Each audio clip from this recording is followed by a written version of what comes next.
This episode of A.C.M.G. Presents Talk Time Live is brought to you in part by Viewfinder's Identity Search and Design. Your choice for web design, graphic design, and all multimedia development needs. Visit VFISAD.com and let us bring your vision to reality. This is Charlotte Chung. And Fred Tatasciore. And you're listening to A.C.M.G. presents Talk Time Live. It's time. Talk time. Let's go. Anime, comics, movies, and games. That come on and let's get it. Talk time. Anime, comics, movies, and games. That come on and let's get it. Talk time. Anime, comics, movies, and games. That come on and let's get it. Talk time. Anime, comics, movies, and games. That come on and let's get it. Talk time live. Started in the 80s with Matt Cross. Dudes in the hood might have called that soft, but I carried that cross like Jesus did. Fast forward, I teach the kids to learn how to let go, live life, and show love to all things that don't matter where y'all from. And luckily, there's a show called Talk Time. We've been waiting for this for a long time. Dax kicks the facts on all the geek news, special guests and unbiased reviews. Suburban kids, the hipster street dudes, all can learn something new. Me too. I heard words when no faith is empty. I stayed the course, so my haters tempt me. Beat the podcast, that'll make them envy. It ain't too trendy, it's A.C.M.G. Anime, comics, movies, and games. That come on and let's get it. Talk time. Anime, comics, movies, and games. That come on and let's get it. Talk time. Anime, comics, movies, and games. That come on and let's get it. Talk time. Anime, comics, movies, and games. That come on and let's get it. Talk time live.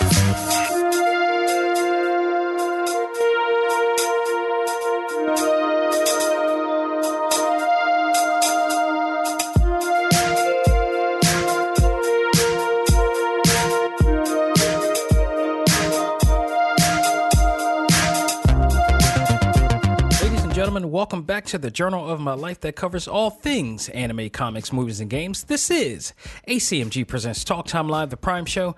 I am your host, Xavier Desai. What a hell of a week.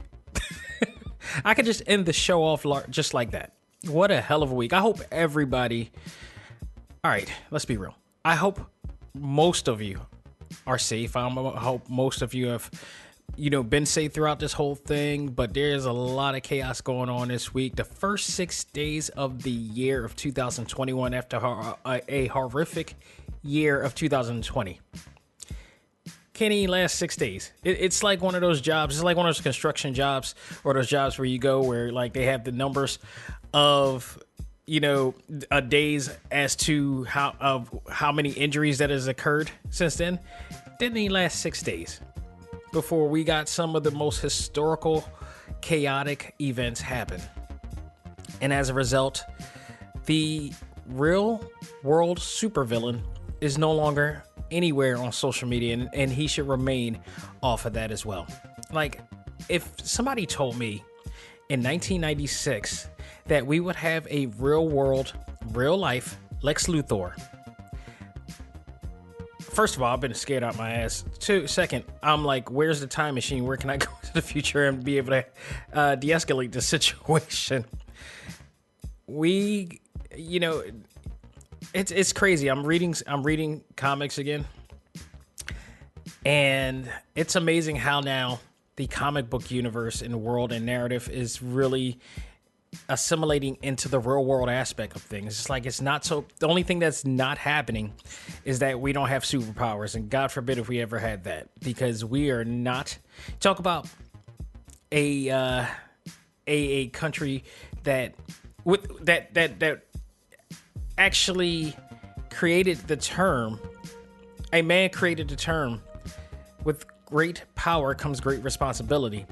Man, are we the most irresponsible group of people in this country today, that having power is something that we just, God, we need some immediate training and discipline before we can handle such power, because what has happened this week is just insane. But I'm not here to totally focus on that. But with that said, I do hope that everybody is safe and everybody will remain safe and, learn from these situations and learn from everything that has happened in a moral and ethical way. So I'll just leave it at that, but I digress.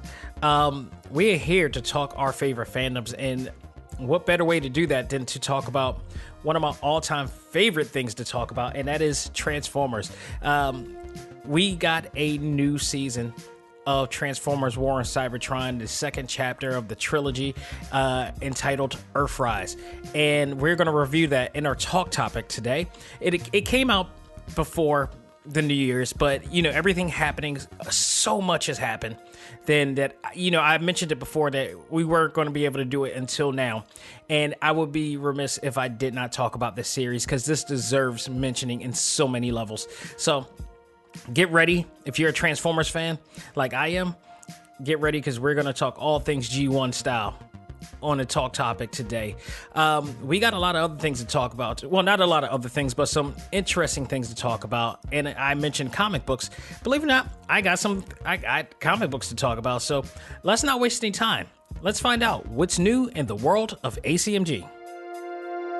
And now, it's time to find out what's new in the world of A.C.M.G.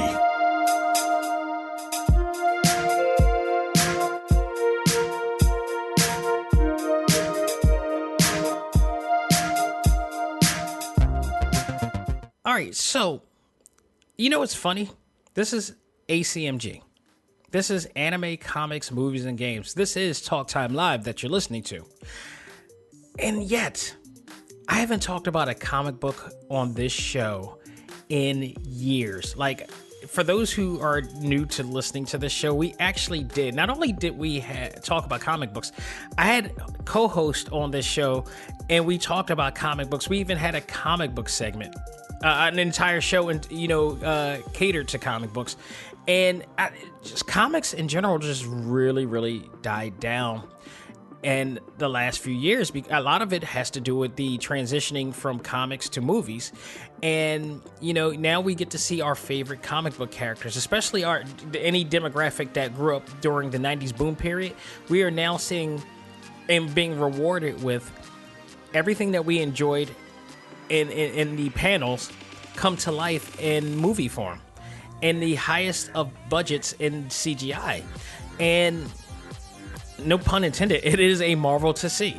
And now it kind of diluted the aspect of you know, there's no lie, there's no hidden mystery about this. Comic books have kind of died down in terms of their fan base in quite some time. I haven't read a comic like in quite some time, like really hardcore. Like recently, the recent books that I actually read were possibly books that I've used to read back in the 90s. Like I love one of my favorite books to read is Spider-Man books, and in particular, The Revenge of the Sinister Six, which was drawn by Eric Larson back then during the boom period. Such a great book. I absolutely love the book. And to tell you how really great that book is, if you guys remember, for those who are listening that are my age, if you remember that in the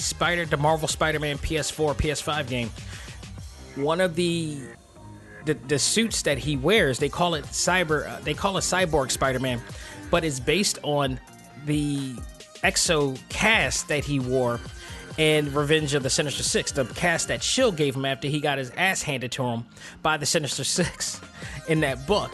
And Eric Larson drew this really cool outfit where his actual costume is beat up and battered, stitched up and everything. And then you got this, you know, cybernetic cast that kind of heals his arm expeditiously, if you will. And it's one of my favorite panels. And then, you know, to see the comic book cover with Eric Larson drawing with him wearing the cast, and you got Deathlock by his side as well. And the lovely part about reading Spider-Man comic books is basically, especially when it involves the Sinister Six, is that you know when the Sinister Six happens, that means Spider-Man has to even the odds and get his group of superheroes. So there's always a group of, you know, superheroes that cross over to help him, you know, go against those guys, because they're a handful every single time. So those are pretty much the last ones that I've read, and some actual other McFarlane, you know, versions too with Spawn or whoever. But I haven't read as much in terms of new content. There's not that much. I go off and on. I've read the X-Men comics when they came back out. They were awesome, but people started saying that they've kind of fell off on that note. So I kind of fled off of there, and I didn't want to waste any time or money to put on that. Because I've heard so many people say it went a weird way. Normally I would find out for myself, but like I kind of like the way that they went with the direction, so I just kind of eased off it on that note.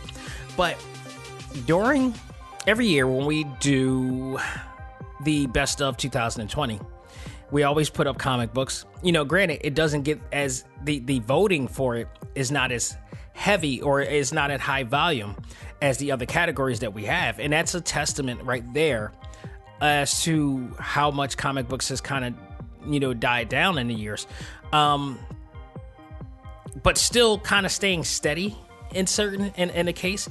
We still got people who do post comic panels and stuff like that and in the A.C.M.G Facebook group, but not nearly as much as it was like 5 years ago. Like 5 years ago, in fact, I even had a contest based upon the comic book universes called the Omega Fist Tournament. And we used to have, it was so huge that we even had comic book, we used to have highlight, podcast about it and the contest and everything. And I used to have guests that come on, Kyle Abert, the voice of Ryu, came on to do the announcement for it. Ruben Langdon came on to do a liner for it as well. And it was awesome. It was a really cool thing that involved like everybody's favorite comic book characters being chosen to compete in a fictitious fantasy tournament. And there were actual real prizes involved in that too. But it just hasn't been the same. Comics have really, really died down. Significantly at best. And that 90s boom period hasn't been since. But every once in a while, I find myself wanting to come back because I want that boom period to come back. I want that. I mean, if these younger generations were around during the time when the 90s boom period, it was one of the hottest periods in all of fandom. Like, anime wished that they had this type of publicity. Like, anime is getting better now, but it's still not meeting that mainstream mark like comics did. Like, whenever if you don't see Rob, you don't see like Masami Obari doing a Levi's commercial or doing any type of fashion commercial or whatever. Back then, it was so big. You had Rob Liefeld do a Levi's commercial directed by Spike Lee. Okay.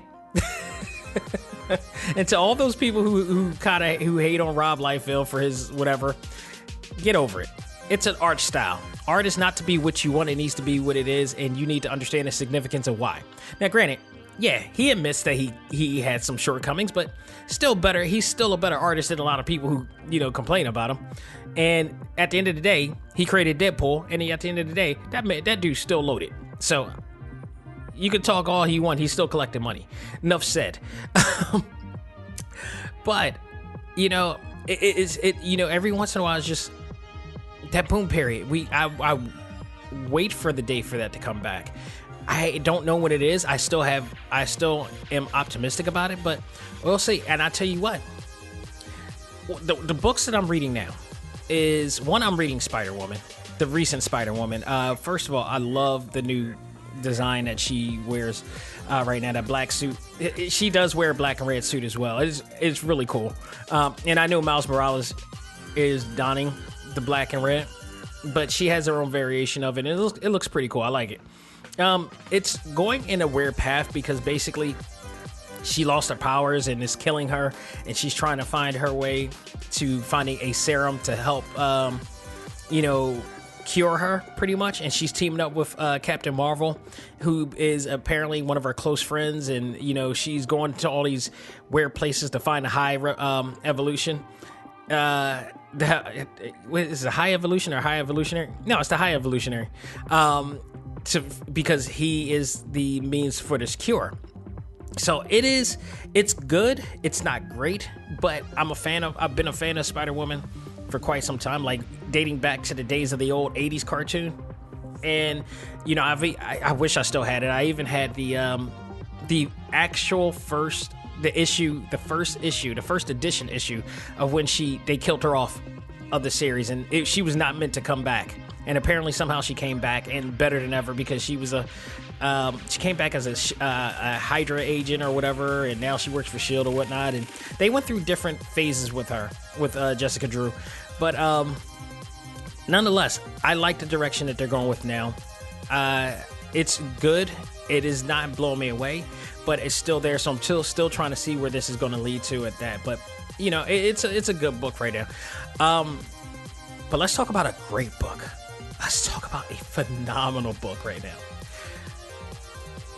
I got to give you my thoughts on a book that was voted the best of 2020. And it was up against, because the category was best manga and comic, U.S. comics versus, Japanese manga. And they're both virtually the same thing with a different term and different ways of reading it. That's pretty much it. But they're all comics at the end of the day.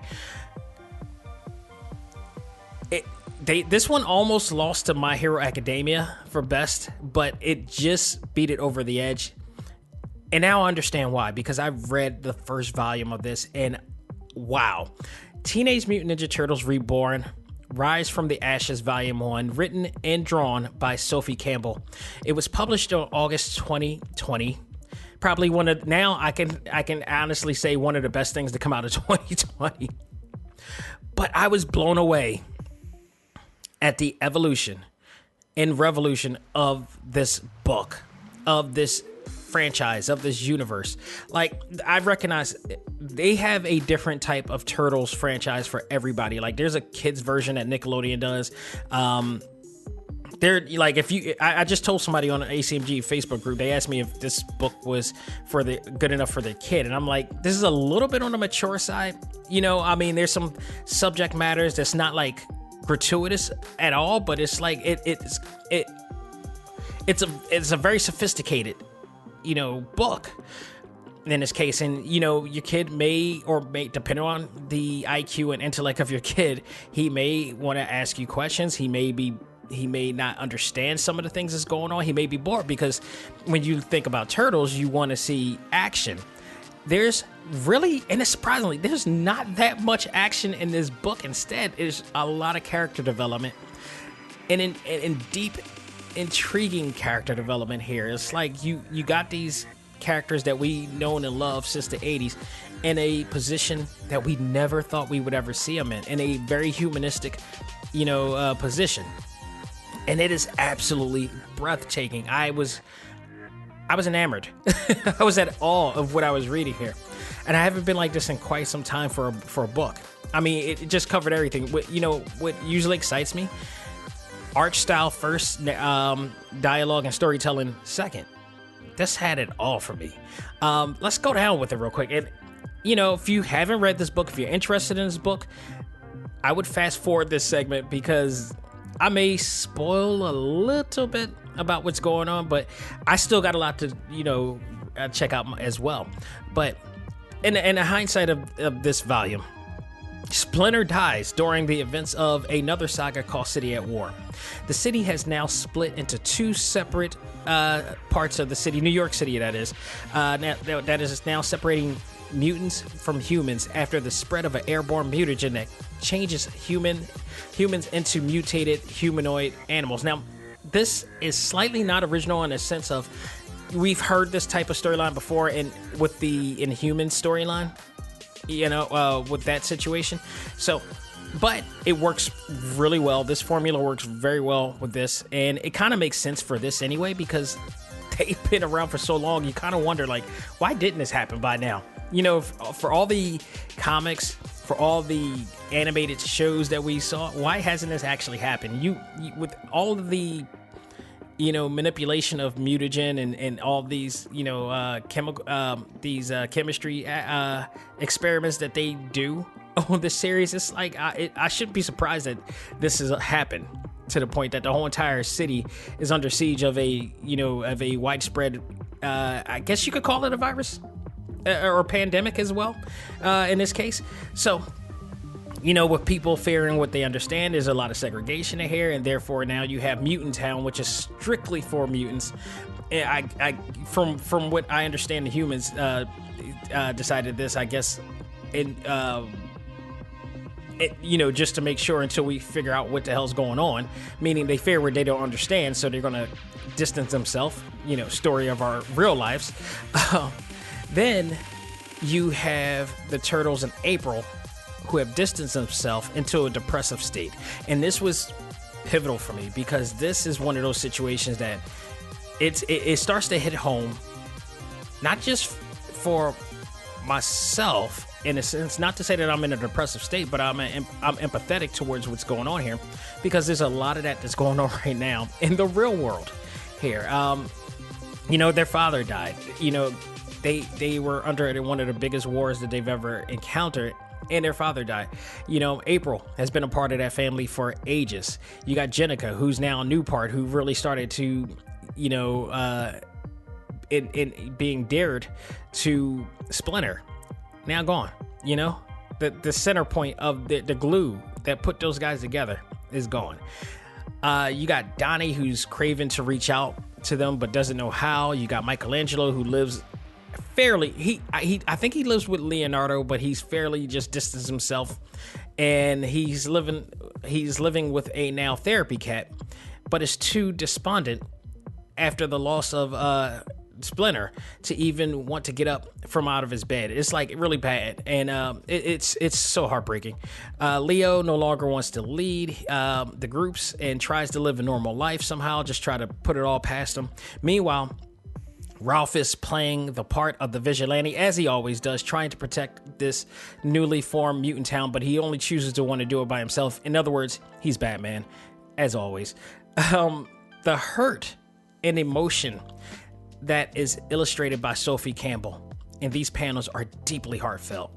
It's like the minute I swear to goodness, every time I looked, and I'm looking at this digitally, and you know what I love about reading this digitally is that when you read the old books, like if I read like the Spider-Man books from back in the day, like I said, like the Revenge of the Sinister Six, and as much as I praise Liefeld and Larson and Silvestri and all those stuff, they tend to, I want to say, get lazy with the smaller panels. They tend to just do a quick sketch on them, but you're not supposed to notice it because we're not doing a zoom in on it. Back then we didn't have digital. We didn't have iPads in the 90s and all this stuff. There was no such thing as digital reading. We had actual physical copies of this stuff.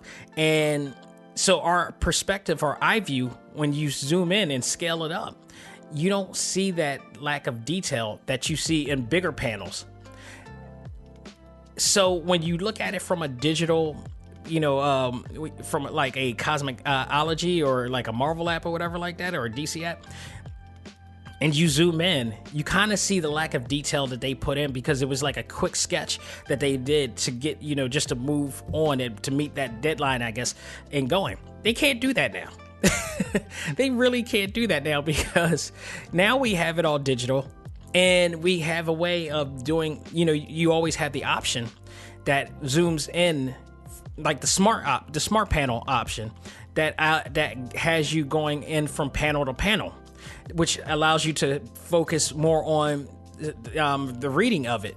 Because back then, we had from our perspective, we had all of the writing. So sometimes if the writing is too much, like if you read a Thor book, there's so much dialogue in a Thor book, and you have this panel of all these clouds that are just full of conversation and dialogue, and it kind of overwhelms you. Now you have the smart panel, if you activate it, it automatically zooms in on every single panel, so you can focus on the dialogue of every single panel.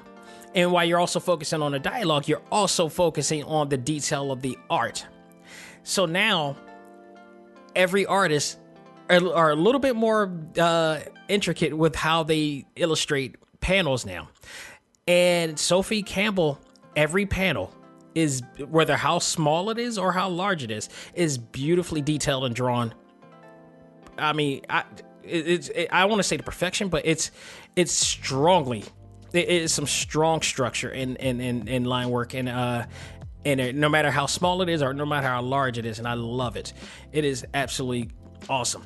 The book also really captures the soul of some real world sentiments that many are feeling today, especially now, especially within the last 10 days. I have yet to read City at War. My strategy here was to read the volume 1, see what's going on with this, and then, get excited, see if it'll get me so excited that I want to learn more about what happened. Well, when you start off in telling people that Splinter died, how else do you want to find out what happened during that City at War saga? I was told by our A.C.M.G member Jay Dixon as well that the Ronin books were pretty good too, so I got to check that out as well. But it's like one of those bury in the lead type of things. It's like, okay, wow, that's a lot to take in. I got to read and find out how that happened, what happened with that situation. So now I'm very much intrigued, and I am going to find out what happened with that. I believe it's an 8-part series, so it's going to be very interesting to see how that goes.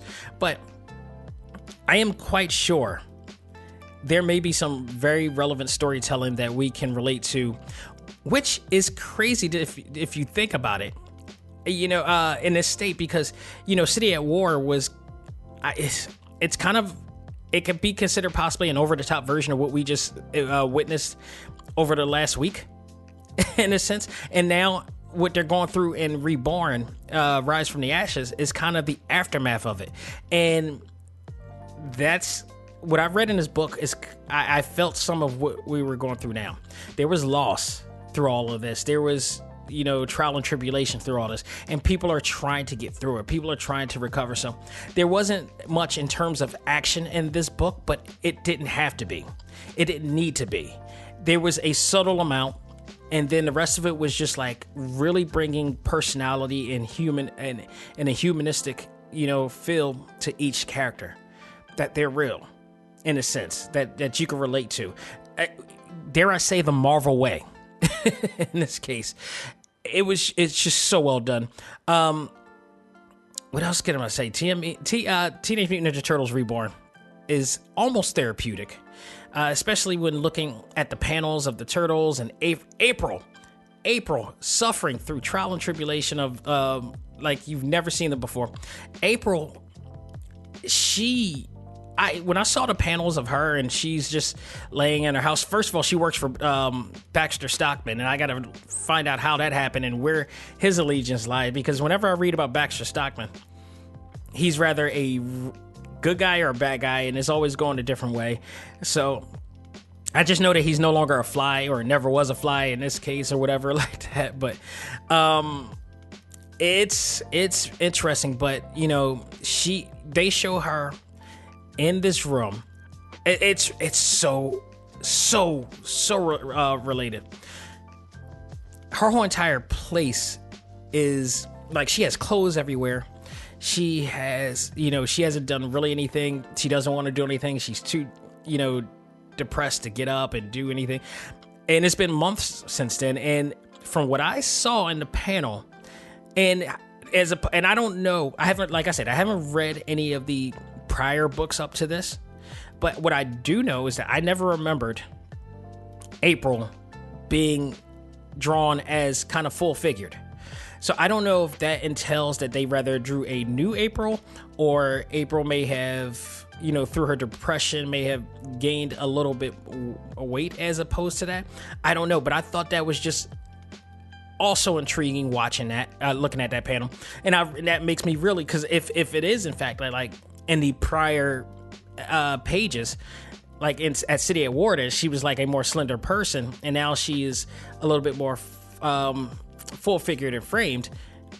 I wonder if that is like part of the depression letting in, and just not caring about, working out or being healthy. It's just stuff like that. And I really appreciate that. I really appreciate that type of emotion being brought into that, if that is the case. But I have to read the prior, deals to do it, because that's some real life stuff. That's stuff like that happens. It really does. Like everything. I looked at these panels in the same way that somebody going to therapy would look at a ink blot test or a Rorschach test. And depending on what you see brings out a certain emotion. There were certain panels that really stuck out. watching Michelangelo sleep with the cat. Seeing all of them hug each other, watching April in her room, in her house, depressed and with clothes everywhere, and just everything's just blitz in this case. Every turtle and everything just doing what they have to. Jenica, bonding with Raphael, stuff like. I mean, you saw some real emotion here, and to almost to the Marvel Comics level, because that's something Marvel would do. Marvel is always known for trying to bring out emotion out on people, and the only book that I could really relate to having this type of feeling, but I think this book may have superseded them on that, is Brian Michael Bendis and Sarah Pichelli when they do Miles Morales. That is, it really reminded me of that type of relevant and relative type of narrative and dialogue here. And Sarah Pichelli with the beautiful artwork that she does with Miles Morales, and Brian Michael Bendis and his writing of the series. It's so at home. It is so at home, and this one it was too. Sophie Campbell managed to make the Turtles and every character around them feel more human than they ever were. Every chapter had a range of empathy, hope, and excitement, especially during the formation of the Splinter Clan, which I will only say that much from there. Because when I saw that and they decided to do that, I was like, I lit up. I immediately lit up, and I'm like, okay, I like this direction that they're going. I told a friend of mine who's also in the A.C.M.G Facebook group, Chris. I told him, because a lot of people, when I posted about this, a lot of people came in and chimed in. Whether they read the book, they agreed with it, or they didn't read the book, and I gave them a reason to want to do it. And I had to tell them, I'm like, the way that things changed in this book for them is almost, because he's a 90s guy too, and I had to give him this comparison. This was very comparable to X-Men #1, the infamous Jim Lee X-Men #1, where everything changed. Where, I mean, like, let's not talk about the 10 million copies or whatever, the overwhelming amount of copies that led to the bubble popping of value for that book or whatever. But I'm talking about in terms of storytelling and how things changed, because if you remember that book, that was the book that changed everything. And that's when the real boom period came, right about that time.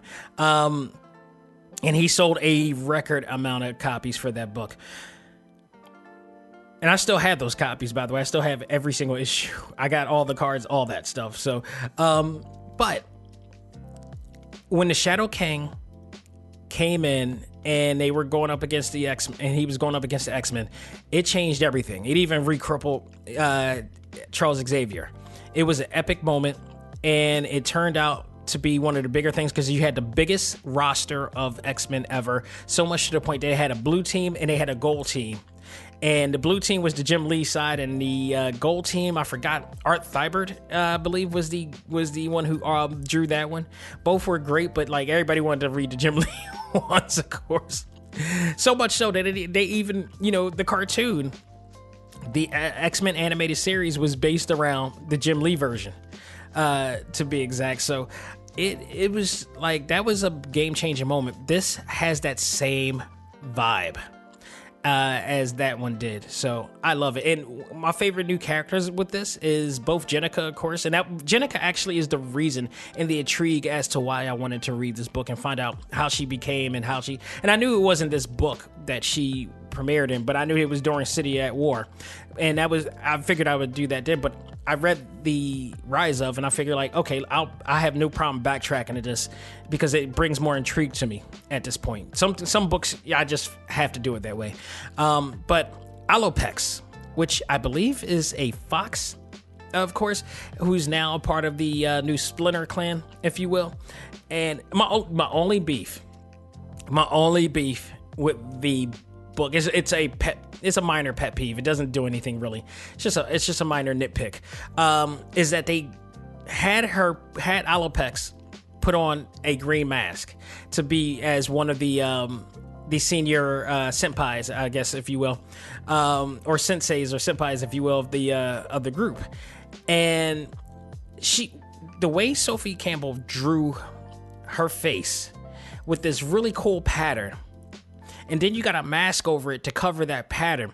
I'm like, yo, she looked really cool with this pattern that she had on her face already. And if you put the green mask over it, it kind of takes away from it. Like, she looks pretty badass with the way that they drew her already. That's my only thing. I mean, the mask, the green turtle mask still looks cool, but I wish they would have went about it something different with that. But, you know, she looks awesome. They all look awesome. I love the new characters. I didn't name all the characters in it because there's a lot of new characters in the development of this new one. So it's pretty awesome. But I love the subject matter in here. It's fantasy based on reality, you know, in the highest volume. And I love it. I absolutely love it. And I'm looking forward to reading more of this. This could be the book that brings me back. I'll just say that, and I'm really intrigued. So kudos to DW, kudos to Sophie Campbell and all of her work, because she wrote and drew this book. So I can imagine how much work she put into this, and it wasn't for naught. It was awesome. I totally understand why this was voted best of 2020. So, last bit of news that I have. We talked about this a bit on Select Start, and you know, when involving KOF 15, King of Fighters 15. It's coming, I believe, for the PlayStation 5 and Xbox, of course. And I could have sworn they said on Nintendo Switch. And I'm still mad that King of Fighters 14 is not. I don't understand it. There's no rhyme or reason why that game should be coming, especially when they have Samurai Showdown for the Nintendo Switch as well. I don't get it. I think it's an easy thing to do, and I think it's great for that system. But that's here nor there. What I am excited about is that the big announcement by none other than the legendary director of Fatal Fury 2, and the motion picture, the one and only Masami Ubari, announced on Twitter that he will be making a short movie based on the upcoming King of Fighters 15 game. I can't tell you how much of a fan I am of this guy. He has his signature ways of certain shows, of certain projects that he's done. How should I say? Cheeky features and signature things that he does involving the female characters at best. A lot of jello jiggling around, if you will. But nonetheless, what is also loved about him is the action that happens in his projects as well. Obari, who has worked on 2 anime classics actually 3 anime classics for SNK in the form of Fatal Fury 2, which was TV specials based on the legendary fighting game series. And I'm telling you, if you new otakus out there, if you want to see some good action-packed martial arts video game iterations out there, watch Fatal Fury and Fatal Fury 2, especially, like, not only just watch them, but download the soundtrack if you can find it there. The soundtracks were awesome. The theatrical music orchestrated soundtracks were awesome, especially Fatal Fury 2 with Wolfgang Krauser. His theme music is epic. And then you got the final fight scene of that. Oh, it's just so fantastic. Just gritty, strong style fighting right there. But he also went out and did the Fatal Fury motion picture based on the characters of the game and a original story, which I just actually watched on Retro Crush. It still holds up. That movie is so awesome. Fatal Fury was amazing. It was an amazing game, an amazing series, and now we finally get to see him do the King of Fighters. It is awesome. I should also note that he has also worked on other fighting game-based animes such as Gal Kaiser, and I bet a lot of you new gamers don't know this one, Battle Arena Toshinden, based on the cult hit PS1 game. Actually, the original marquee game for gamers back in the PlayStation 1. People don't forget when the PlayStation 1 first came out, one of the first games that they marketed to entice fans, because fighting games were still a major thing back then, Battle Arena Toshinden, because you had Tekken that came out. Tekken was a new thing, the original Tekken. You had Virtual Fighter.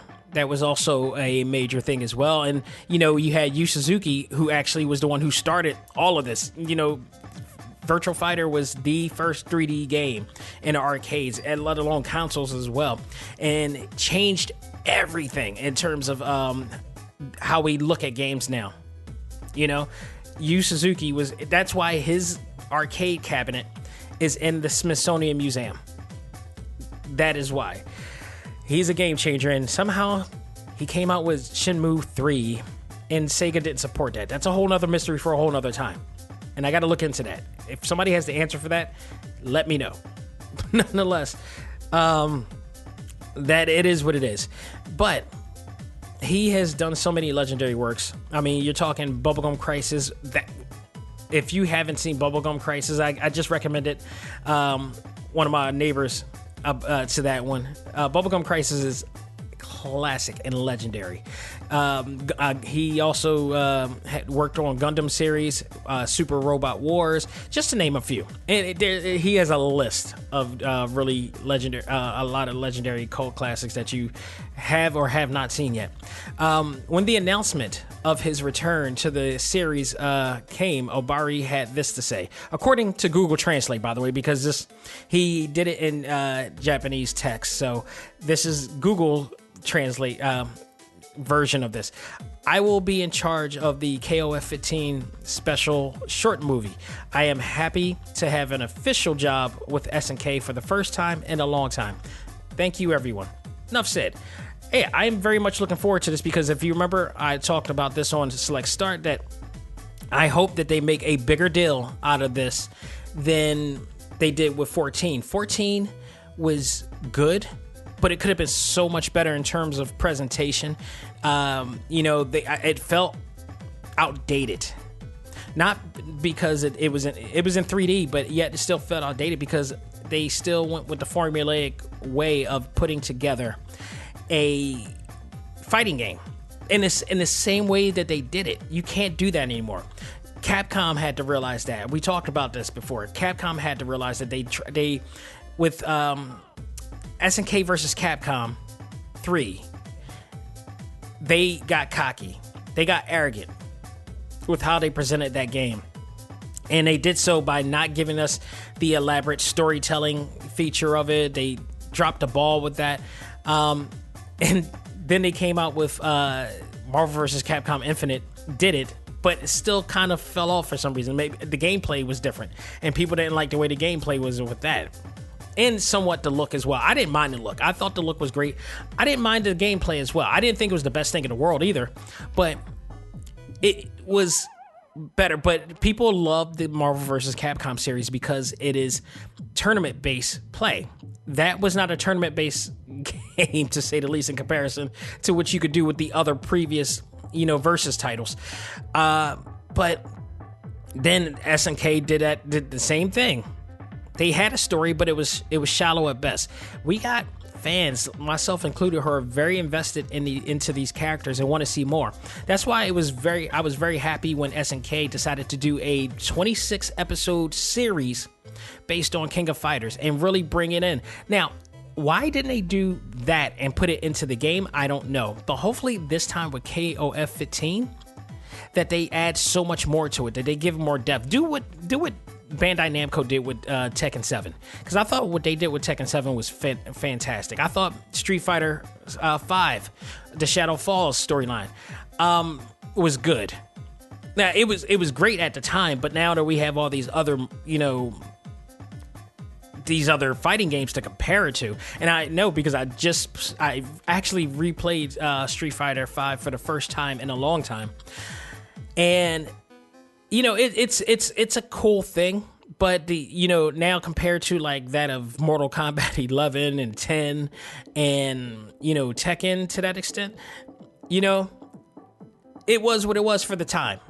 But those two other franchises learned from that and capitalized on them and came out with some really strong storytelling in there. I hope King of Fighters learn their lesson and do the exact same thing. I hope that the guys who did the 3D animated series works on this in terms of story. I hope that they do it. I hope it will be absolutely great because I love what they did with that. And we'll see. But, Masami Obari doing a short for this, I think is an awesome thing. It's a great way to celebrate the years of this franchise, which is one of the biggest crossovers in gaming history. Still to this, well, not actually. I think Project Cross Zone may have beat them out as far as the biggest crossover event ever. But at the time, 94, 95, 96, 97 to 2003, it was known as one of the biggest video game crossovers ever. And then on top of that, they had S&K versus Capcom, which, damn it, will one of the two agree to bring those games back out? Because I want to play those games so bad. I especially want to play the Neo Geo Pocket version of S&K versus Capcom Car Fighters. They're coming out with all these Neo Geo games. I have yet to see that game. I'm clamoring for them to come out with that game because that was one of the best car battle games I've ever played. Still to this day. And as much as I love Dragon Ball, Super Dragon Ball, the car battle game, that one still beats it. I mean, I got so much to say about that. I hope they do because I would have a ball talking about that one. So we will see, people. And they still haven't had a release date for when this game is coming out, but they said 2021. So I'm going to predict March to May that this game is coming out. I'm going to probably the latter. Probably May, even June. But I'm thinking we're going to get it by probably May. I'll be surprised and watch they're going to say like August or November, but we'll see. Either way, it's the only fighting game that's been announced to come out so far, and I'm okay with it. As long as it's really good, I'm good with it. We need more fighting games now. We are having a recession of fighting games that has come out lately, so we'll see. Folks, that will do it for what's new in the world of A.C.M.G. We're going to take a break, come back, and we're going to talk about and review Transformers War on Cybertron Earthrise. Man, did they step this up. We're going to talk about it right after this.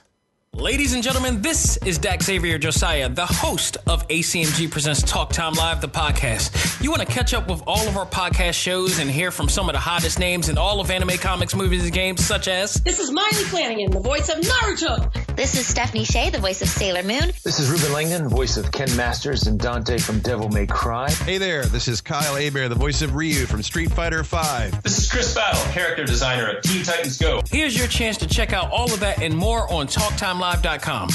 TalkTimeLive.com provides all of our ACMG content with new and previous episodes, exclusive interviews, articles, and much more. Visit TalkTimeLive.com and let us help you learn to let go, live life, and love all things ACMG. Talk Time Live. This is Tom Gibbous, the voice of Shikamaru Nara from Naruto, and you are listening to ACMG Presents Talk Time Live, and it's not a drag. Do it. And now it's time for our talk topic of the week. Ready? Fight!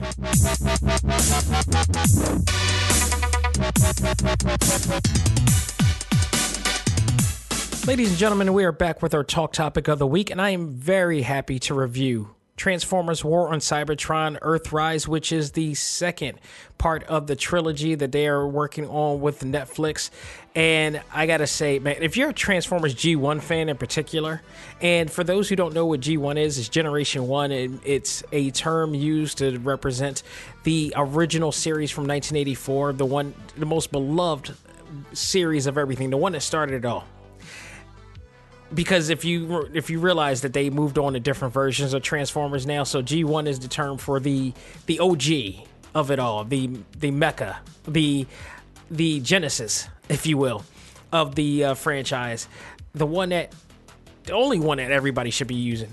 But they've moved on to doing Beast Wars and all these other versions, and Prime, which I did love the Transformers Prime series. It was probably at the time the best series of them all, but Rooster Teeth, the company, the studio responsible for such famed hits as Ruby, Red vs. Blue, Death Battle series, Gen Lock, and Camp, and among others, have probably, I think, made their best to date. Like, because I've seen some of the Ruby series, especially the old one. I know they evolved way more from that time. That was a beloved original series made by them, and it has become a very popular series, both as a anime type of series as well as a video game, because they have tied into Blaze Blue and other type of series and such. And it's grown popularity, and these guys have been given the helm to do other big projects, one of which is Transformers. Hasbro gave them the rights to do this, and I gotta say, it's absolutely their best to date. It's their best project to date. They've been doing these series for quite some time. War on Cybertron was once a limited short miniseries online, and now we got to see this elaborate new version that tells the story of what happened to the Autobots and Decepticons on Cybertron as they lead into Earth. So it is absolutely based upon, it's a retelling of the original series, which kind of tells the story directly and indirectly, changing some parts of the story around to add on some new elements to it. But everything in terms of character design of what we loved about the old series is on here, but they brought it into a nuance, which is now a much more sophisticated, more gritty. This is the Transformers for the people who grew up loving the series. Exactly the way that we're seeing it. I mean, some things have changed, but other things, the most important parts of it did not. Because the original G1 cartoon, it was great, and it did have some follow-up and episodic, dramatic moments, and they did kind of keep track of things, but not in its totality, because at the end of the day, the series was meant to, basically sell the toy line. That's all that it was for. G.I. Joe especially. All of those that was connected to Sumbo Productions, which is a Marvel Studios, which was originally technically Marvel Studios at the time. Jim and the Holograms as well. I believe My Little Pony, all those. All that, they had cartoons just to sell the toys, and they would heavily sell the toys, and to their success. They've done it with great success, actually. So, this series, man, this is the series that grew up with us, and that's the way that it was made. We have the beloved series, which by the way, if you download the Tubi app, the entire Transformers series is on there. You can watch the entire series of G1 on there. They have every single episode on there, so you can definitely check it out there. I'm surprised Hulu or even Netflix, because they have this, I'm surprised they didn't pick that up. That they didn't have the rights to pick that up, and that they didn't put that on Netflix. I really don't understand it. But guess what? It doesn't matter, because this series, despite it not having Frank Welker and Peter Cullen reprising their roles as Optimus Prime and Megatron, it's possibly the best G1 series made since the original. And what I love about it is that, like I said, they matured it. It's more sophisticated. It's gritty. It's the grown-up version. It's for the grown-ups who grew up, with the G1 series. And you can see it every way. I love what they did with this. It still has all the character of the G1, but now it's a more adult, sophisticated. It tells a different type of story, a deeper story development with these guys. The mentality of Megatron alone from the first saga and now to this one is incredible.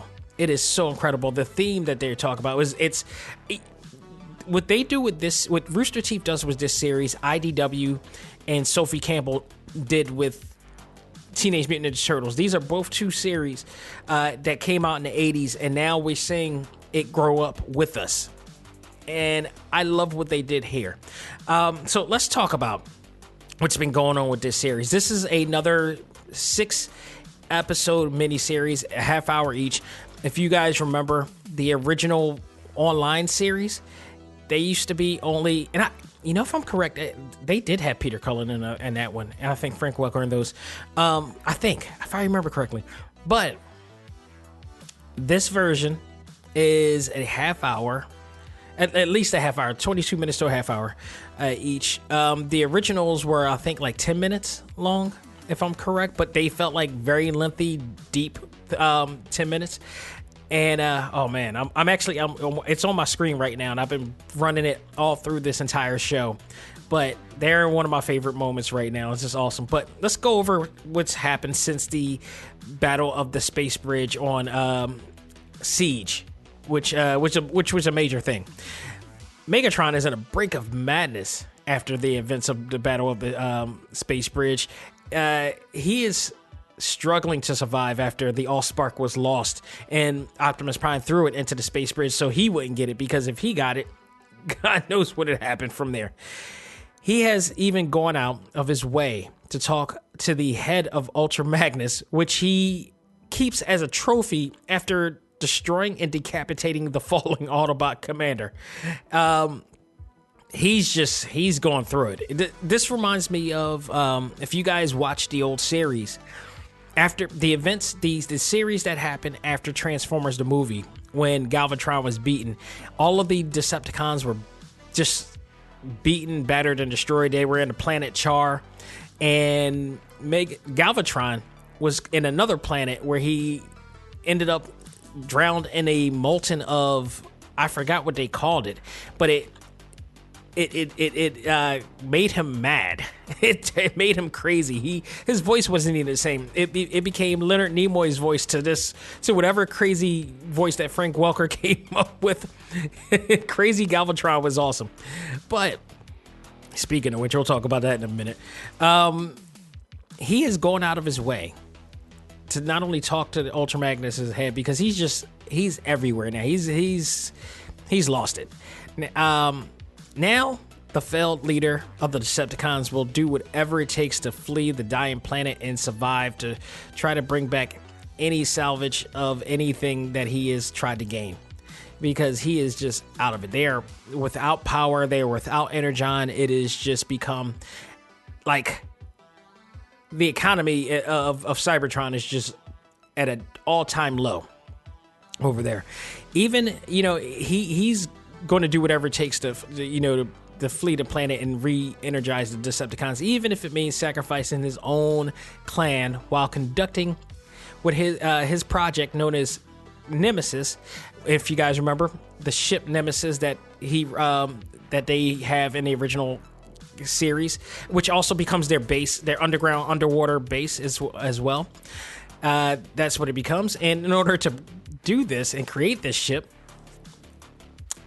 it involves Megatron extracting the Decepticons' Allspark, which is their essence, their soul, to produce enough energy to flee the planet. So he's he's killing off his own people in order to do this. Like, how much of a tyrant can you be, or a crazed dude can you be?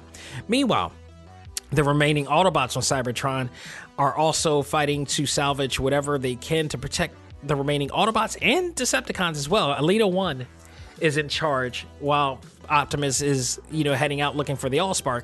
So she's teaming up along with Red Alert and Jetfire, who ends up being captured, and they're witnessing the events of what is happening with Megatron putting together Project Nemesis, which is now in effect. Alita 1 is just totally disgusted at the sight of him harvesting his own group to energize the ship. And why wouldn't she?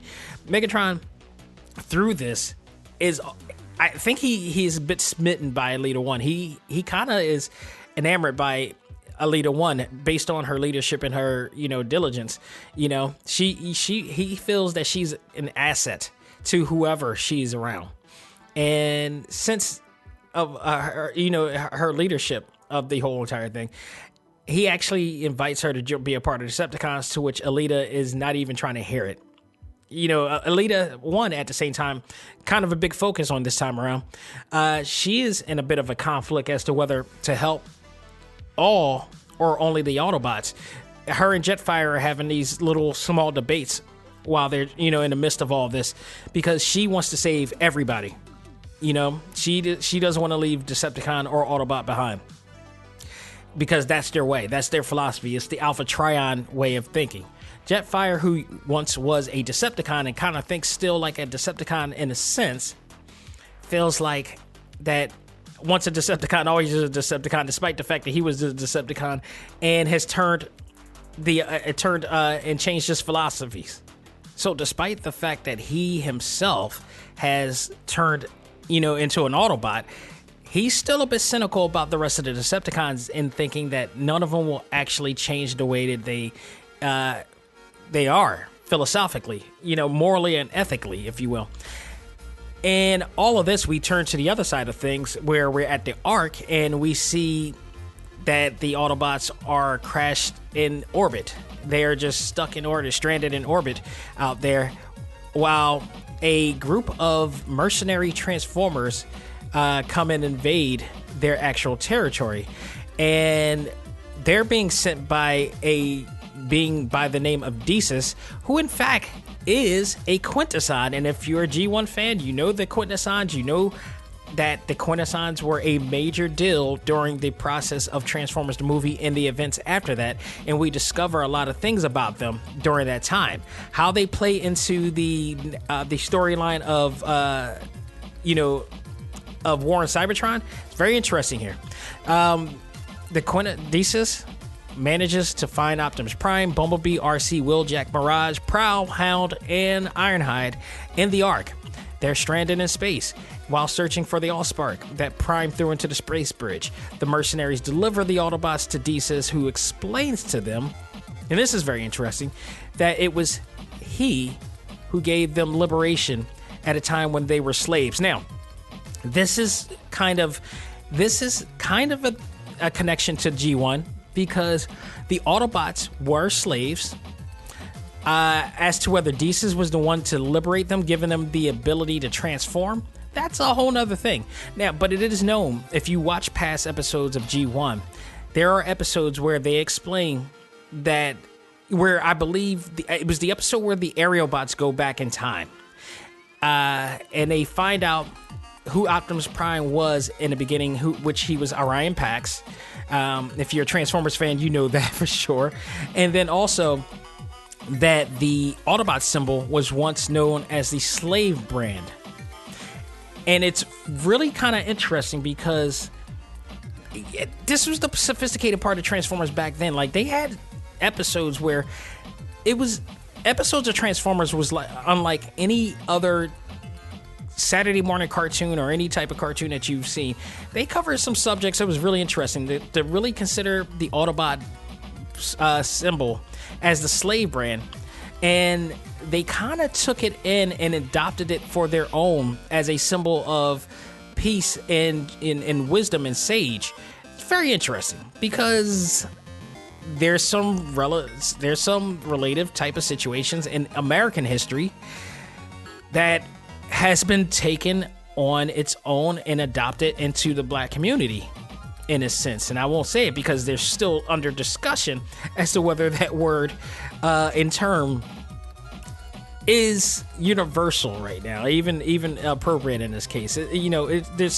It's still a slave brand term, even though it's kind of the wording is changed or whatever, in that sense that it's happening. The Autobot symbol kind of takes a little bit of that as well in here, so it's very interesting.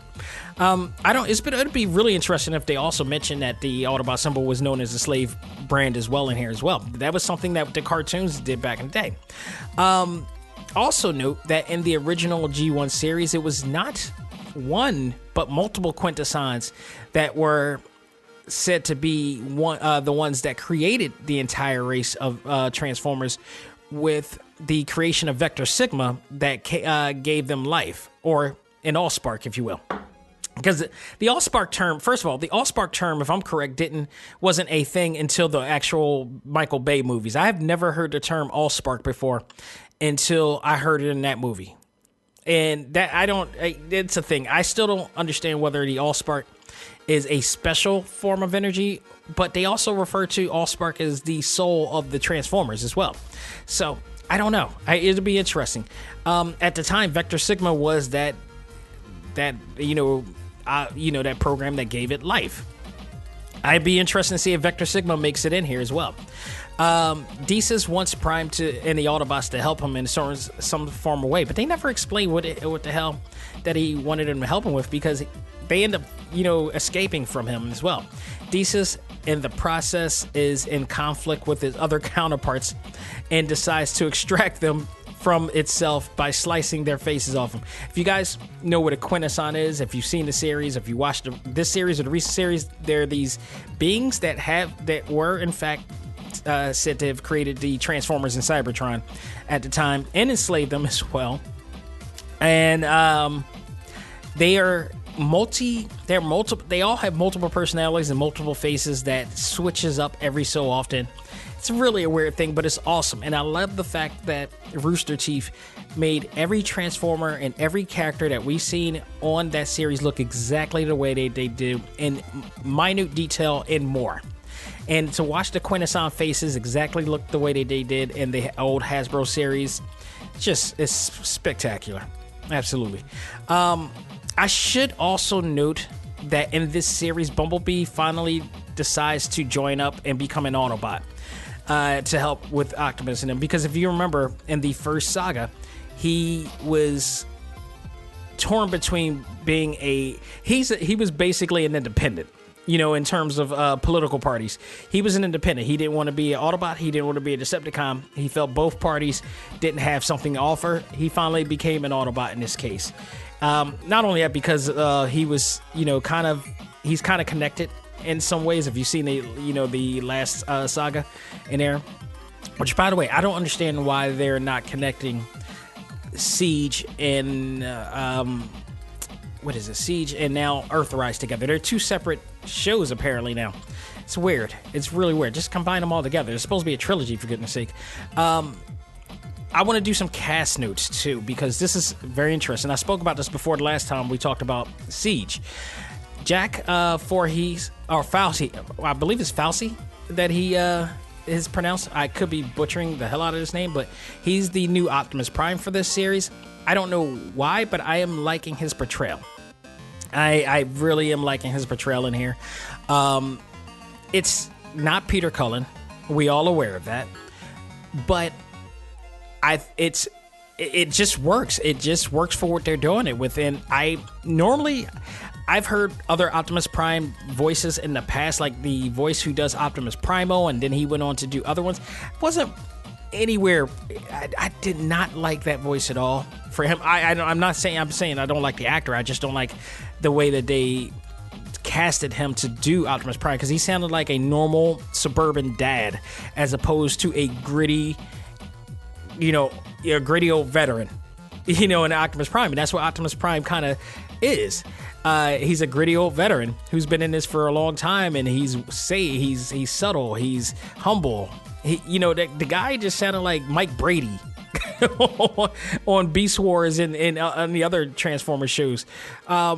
When Peter Cullen brought it in, he had this very, very wise, very sage. He represented what the Autobot symbol came out to be. And he was every bit as to that nature as what he was. Jake Forsey also, or Fauci, I'm pretty sure it's Fousceshee. I'm pretty sure it's Fauci. I gotta check. But I think that he does very well. My only wish is that they auto-tuned his voice a little bit more to really bring it out, because they're Transformers and they're known for auto-tuning voices like that.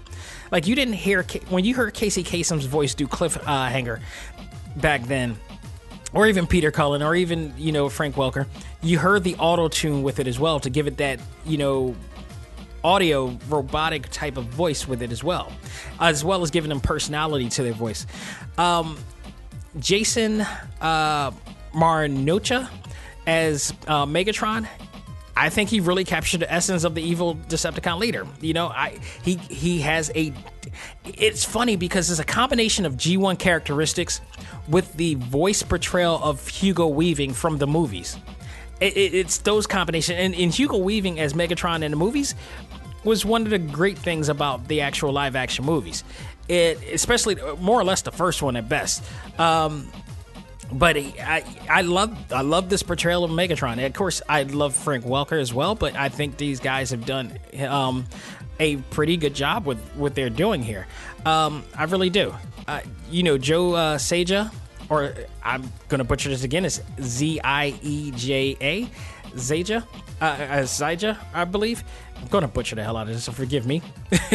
As Bumblebee, possibly the best portrayal of the character since Dan Gelzovan, and who is the original Bumblebee and also one of the original Peter Parkers as well. That dude's awesome. But I think Joe has done a great job with this one. He's brought personality back into it. I want to note too that Will Friedle, who from Boy Meets World, also played Bumblebee, but not as much as he did, because for the most part in Transformers Prime, that Bumblebee was more portraying the Bumblebee from the Michael Bay live action movies, in which that he didn't talk as much because his voice box was damaged. And it wasn't until the very end, and then I believe they did a movie after that he started talking. And so it's like a little bit too little too late. You never really got a chance to see that. I don't know. I still don't understand why they even did that whole voice box stupid thing. And I know I love Transformers Bumblebee because of how good that was, and they kind of answered the question as to why that happened. But why did it need to happen in the first place? I never understood that. It didn't make any sense. It didn't make any sense to the storyline, to the story development of that. Frank Todaro remains the best Starscream since the late, great Christopher Cullens. I can't believe that they found somebody that can even remotely get close to what he's done. He's done a really great job. And if I'm correct, I believe he may have actually, I could be wrong, but he may actually be playing Cobra Commander in some G.I. Joe projects as well. But as far as Starscream is concerned, he's the closest to Christopher Cullens as you could possibly get. And I think he does a great job. I think also auto-tuning his voice would have been great too, because the auto-tune thing was a part of the thing with the original Transformers. Like, they sounded human, but they had this auto-tune voice that travels with it, and it gave it a better of effect. Lindsay Russo as the leader one was a big standout this series, seeing her on the virtuous path while questioning her moral and ethics in this whole thing. So, these were all the standouts. All these people with last names that is hard to pronounce. No disrespect to them, but I think this cast all around just did a fantastic job. And I felt, as a person who loved the original series, I think they did an absolutely great job putting this together. You could tell there was a lot of heart put into this series, and just a lot of great moments as well. Like, seeing the appearance of the Quintessons followed by the debut of Scorponok, pre-Headmaster, I might say, because the Headmasters didn't exist until way like millions of years later. So you would not see the Scorponok even happen. And apparently, according to his appearance on the show this season, he's the last remaining Scorponok in his race. So he's kind of like the the Insecticons, in a sense, where like there was a race of them out there, but he's the last remaining. So he's going to be the one that eventually gets to be a headmaster millions of years later. And I say millions of years later because the events that are happening here is during the dawn of time in Earth. So by the time they reach Earth, it should be the prehistoric Paleolithic era, which does lead into that as well. Seeing Starscream be Starscream the minute that he thinks Megatron is destroyed, creating the classic back and forth dynamic between the two, is always great to see. It's one of the signature things about Transformers as well, is his backstabbing. Episode 5, seeing Alpha Trion and the Matrix, along with the backstory of Skylinks, who apparently felt like he was deserving of the Matrix, which Alpha Trion decided to banish him into the dead universe. Very interesting story. Plays right into his arrogance. If you've known about the character Skylinks, and if you've seen him on previous Transformers episodes of the old, he's a very arrogant character, and this kind of plays up his alley. So this makes it more. It just gives it a more depth to understanding as to why he is the way he is. Also, on episode 5, Megatron and the Decepticons follow Prime into the Rift, only to enter the portal, where we see the appearance of Galvatron, who warns Megatron or himself of what he needs to do to prevent the upcoming dangers of the universe. That danger being Unicron. During that talk, we also get the appearance of Unicron, who decimates Galvatron for warning Megatron early on. So that was definitely something deep. That was very deep. What happened there? A lot of play of things that we saw from Transformers the movies in that scene as well is really pretty awesome to see. No telling whether Galvatron was from the future or another dimension or whatnot, but I guess we'll find out later on. The final episode, which is based on the events of the original G1 series, where the Decepticons' ship Nemesis crashed into the Ark, leading to them battling and crash landing on Earth's atmosphere during the BC era. The difference between this episode and the original episode is that RC, which we got to see like way later, during the who first appeared in Transformers the movie, I should say, was not a part of the original group of people who boarded the Ark, but she was in this one instead. So it's very interesting where that's going.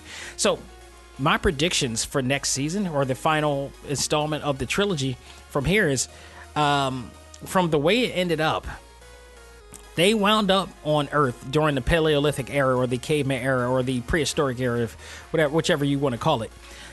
This can go two ways, in my opinion. They could move on to the modern era from that from that point, like they did with the original series, or the other way could lead to Beast Wars, which, if you watch the last few seconds of the show, we saw a dinosaur open its eyes with a computerized optic look on his eyes, analyzing the Ark. Now, if I'm correct, I forgot how the story of Beast Wars happened, but I think that's where they're possibly leading to. And I'm going to give a benefit of a doubt with this, because I am one of the minority of people who did not like the Beast Wars saga. And I won't say completely disliked it. The only thing I did like is when they actually did connect it to the G1 era. So I don't know where they're going with this. I have no idea where they're going with this. But if they do Beast Wars, I hope they do it in a way that I like it, because Beast Wars was one of the ones that it had the eccentric version of Megatron in that era. They had Optimus Primal, who, again, I said his voice sounded like a suburban dad, if you will. I don't know. I don't know where they're going with this. I hope whatever they do, they make sense of it. That it has G1 fans still loving the series. And I know there are Beast Wars fans out there, so I don't know where they're doing with this. Rooster Teeth has done phenomenal since they started any of these Transformers projects. So I don't know. We'll see. We'll see what happens there. But right now, Earthrise is a game changer. It steps it up. It is awesome. They really do answer a lot of questions. They give a lot of fanfare. If you have not watched this, if you're a G1 fan, you probably have watched it already. But if you haven't and been under a rock and you own Netflix, this is a reason I have Netflix right now. This is awesome. This gives a absolutely astronomical A+.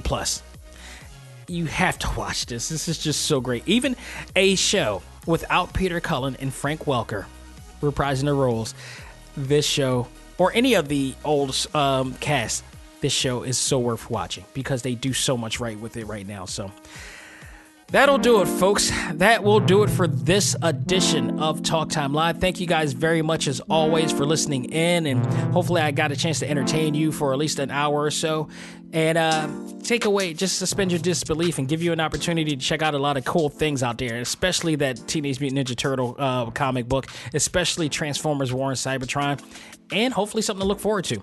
Like, for instance, this week, I'm not only going to boast this because it's my birthday week. I think I'm going to be 44. I think I am. I gotta check my smart technology. Yes, my birthday is this week, and there's no stopping of any shows. In fact, there's going to be a huge celebration because, as I mentioned on Select Start, I'm going to be happy because one of my all-time favorite games and one of my all-time favorite movies is going to be talked about on this platform. Scott Pilgrim vs. the World, the video game, is coming back on my birthday, January the 14th, and damn it if we're not going to be talking about why that. It's not even going to be a review because I'm telling you, spoiler alert, that game gets an A+. But we'll talk about it, look back at it, and talk about why this was so good in accordance to the movie, in accordance to the comic series that, it all stemmed from. And why this was so right and why this needed more attention when it did but didn't get it. We're going to definitely talk about that. I'm going to have a lot of fun talking about this game in accordance to everything going on and why Scott Pilgrim is one of the best cult classic graphic novels, movies, and tributes to video games as well. It's just absolutely awesome. And as I mentioned before, I'm going to play a clip of my first interview with Ruben Langdon, aka the voice of Dante from Devil May Cry, aka the voice of Ken Masters, and a horde of other movies as well. If you guys don't know, he portrays those characters, but he was also stuntman number 1 to Chris Evans, yes, Captain America, on the scene where Scott faces the one of the evil exes, which just happens to be Chris Evans, aka Captain America, and he has a stunt crew. Well, stuntman number 1, in fact, was Ruben Langdon, who is a legit stuntman in real life. So we talked about that in our very first interview, which was on July 4th. I forgot which July 4th. He's been on the show 4 times. But it was one of the best July 4ths I've ever had, and the guy is awesome. So I'm going to play that clip where we talk about his involvement with the Scott Pilgrim movie, and we're just going to have a lot of fun with it. We're just going to have a insanely amount of fun. We're going to do that on not on the Select Start one, because we're going to talk about the game on Select Start, amongst other news that goes on in the world of gaming as well. Sunday, we're going to talk about that movie. We're going to look back at that movie. We're going to talk about why that movie was great, why the soundtrack was great, all that stuff. But then I'll play the clip there as well. So stay tuned for all of that. You do not want to miss this at all. You know what?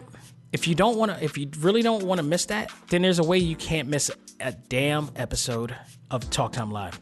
And that is by subscribing and downloading to the show. You can check it out, of course, on TalkTimeLive.com, where you can check out this episode and all of our episodes on there, as well as all of our exclusive interviews, including the full interview of that Ruben Langdon first interview from the 4th of July, where we talk about that.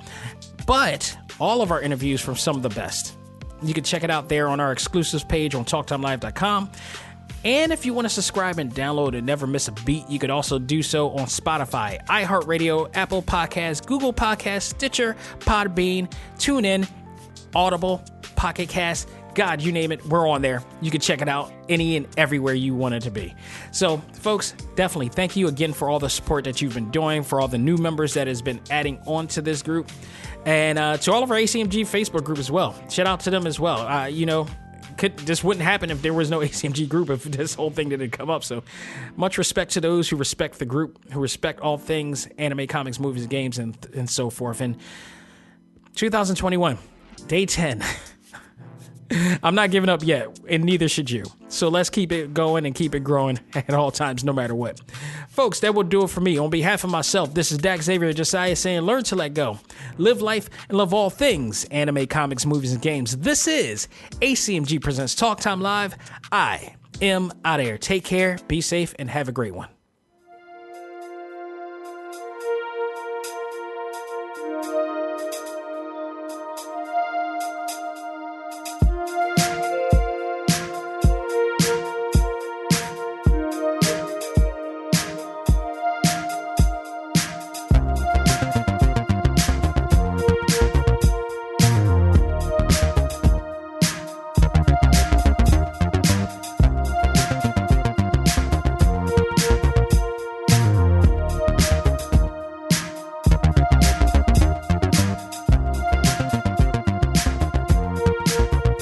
Music for this episode is provided by Game Chops. Check out these great chiptune tracks and more at music.gamechops.com.